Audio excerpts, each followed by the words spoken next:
So today's November 1st, 2020. We actually had some snow Friday, enough to cover the ground, but then it warmed up and all melted away, thankfully. Today it's 40, raining. It's supposed to snow again tonight into tomorrow. So let's see if Cato wants to chase his ball. Cato. Of course he does. He's the best fetch Doberman I've ever had. Hey guys, super short video, hopefully, on making beef jerky in the Excalibur Food Dehydrator. This is the second time I've done this, and I've got to tell you, I'm really impressed with this Excalibur unit. This is the 5-tray. I was a little apprehensive when I first got it, and if you watch my other video, my wife actually got it, and it was a super deal at one of those, I don't even know what you call them. It's not like a scratch and dent store. It's maybe products that have gone discontinued or whatever, but it was awfully cost effective for what it's done so far. I've dehydrated tomatoes, peppers, onions, but my crowning jewel so far is this beef jerky. Typically I like to smoke the beef jerky, and I'm definitely going to do some this year on the Dynaglow. Deer season archery season, that is in full swing. And there's still just about 2 weeks, 13 days left. The 14th, I believe, of November 2020 is the last day.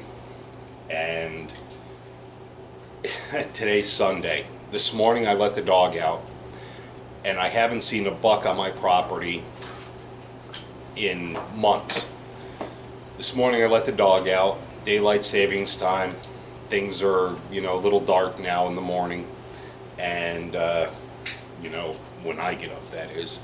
And I let him out, and he starts barking and carrying on. So I look to where he's looking, and he's a Doberman, but he's a chicken crap. Everything scares him, which is good. I don't need a guard dog. I'm capable of protecting my house. But he does bark at things that are abnormal. Anyway, I looked in the direction he was barking, and there was a buck standing in the edge of my yard where the woods in my yard kind of conjoin. And he was huge. Didn't see him yesterday when I was out hunting. They know our schedule. I swear they know our schedule. But anyway, I'm going to be making some venison jerky and sausage as well, because man, do I love both of those. And not only is it delicious, it's very good for you. It's very healthy. So anyway, being I'm old, I write everything down, and I'm going to, unfortunately, I've already made this, so I'm going to take you through how I made it and show you the final result. What I do is I make, for a lack of better words, a sauce, and I let the jerky marinate at least 12 hours. At least. I like to go 24, and what I'll actually do is, once I make this liquid, I'll put it in a large bowl. I cut, this particular batch was made from London broil. And what I'll do is I'll put the strips in there, I'll let them soak for 6 or 8 hours, and then I'll take a potato masher and I will squeeze the living crap out of the meat so that when it re-expands, it draws in the liquid and makes it taste all that much better. So there's a seasoning out there called Chipotle Rib. I never looked at the ingredients. I tried it once on a baked potato of all things, and I really liked it. So I put in the Chipotle, it's called Chipotle Rib Rack. 4 tablespoons.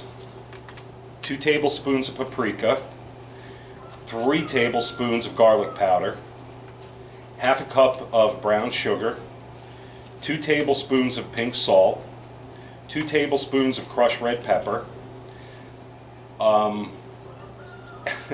half a cup of honey, 2 tablespoons of black pepper, half a cup of apple juice, and 3 cups of water. Now, and I dinged my back again today, man. I'm laying the floor and building some walls in a basement, and yeah, so I'm in a little pain again. I don't know what's up with my back. I mean, I know I'm fat, but I'm not like obese. Yeah, maybe. But anyway, I put all that into a large bowl. And then my wife, who is a purple nut, she picked up this mixer grinder kind of thing. And I used this, and I took my time, and I mixed and ground it up so it's extremely thin.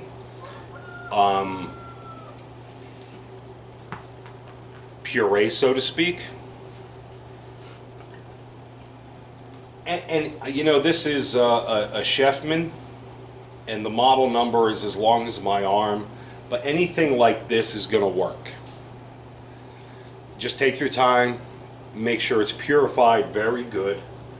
You want everything to be mixed well so that it soaks into the meat.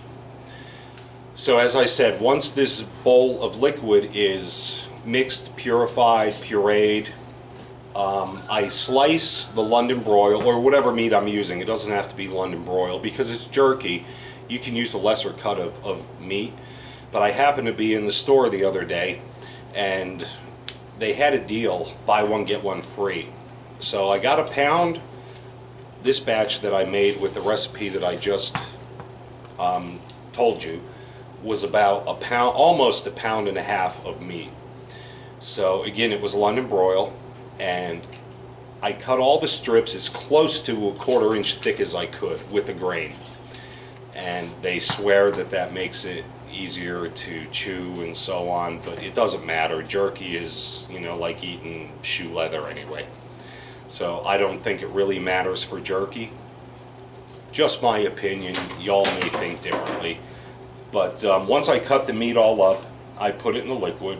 I covered it with plastic wrap and I stuck it in the fridge. I made sure all the meat was submerged in the liquid. And Cato, my Doberman, is doing whatever he's doing. That's the weird noises that you hear. So I let that marinate for quite some time. Mashed it with a potato masher, and I've done this in the past where I have a food saver.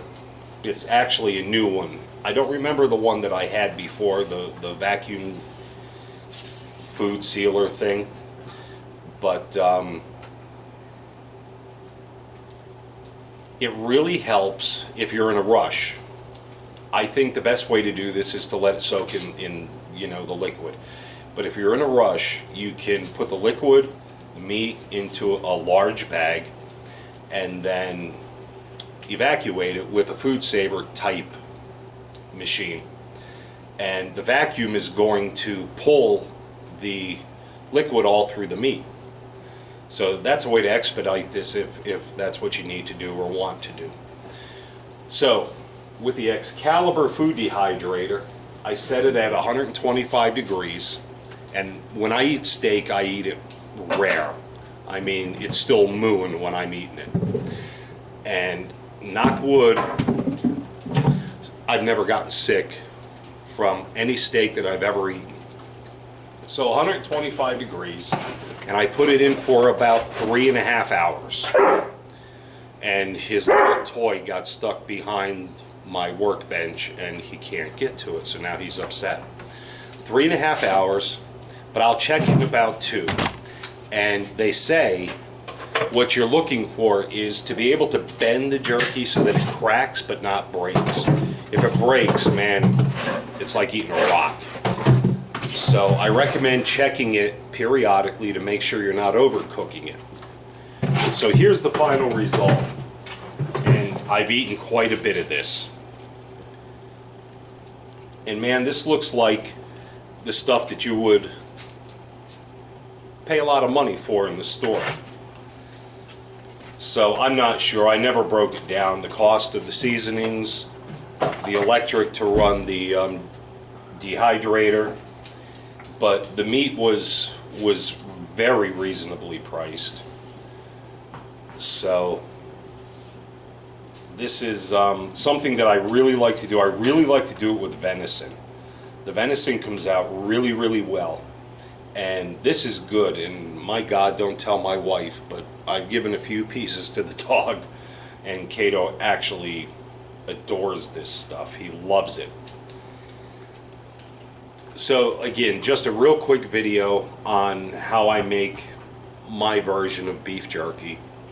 It's, if you like a little bit of kick with a little bit of sweet, this recipe is awesome. Between the honey and the crushed red pepper, it brings it all together, and I love this stuff. I really do. And I've probably eaten half of it or thereabouts. But it's very good. It's worth the effort, and even just to experiment, to see, you know, what you can do with a dehydrator and with a little bit of time and effort. So today is November 1st, 2020. Elections coming up soon. I don't get into politics online, but I'm not getting into politics online. You guys enjoy the rest of your Sunday, and we'll talk very soon. Thanks, guys, and take care.